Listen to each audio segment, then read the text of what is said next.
ஒவ்வொரு பிஸ்னஸ் மேனும் ஒவ்வொரு கிரியேட்டர்ஸும் ஃபாலோ பண்ண வேண்டிய விஷயங்கள், அவங்களுடைய சமூக நலத்தொண்டுகள் அப்படின்னு பார்க்கும்போது உமன் எம்பவர்மெண்ட்டுக்காக அவங்க பண்ணுற விஷயங்கள், சுயசக்தி விருதுகள்னு சொல்லிட்டு பிராண்ட் அவதார் ஒரு ஈவெண்ட் ஒன்று பண்ணுவாங்க.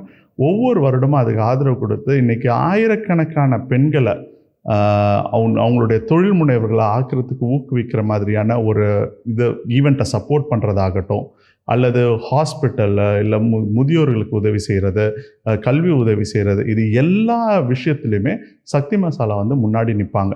நீங்கள் பார்த்தீங்கன்னா அவங்களுடைய பிராண்டை அவங்க ரொம்ப அழகாக மெயின்டைன் பண்ணுறது மட்டும் கிடையாது, எங்கே அவங்க பிராண்டு தெரியணுன்றதையும் அவங்க ரொம்ப தெளிவாக அவங்க முடிவெடுக்கிறாங்க.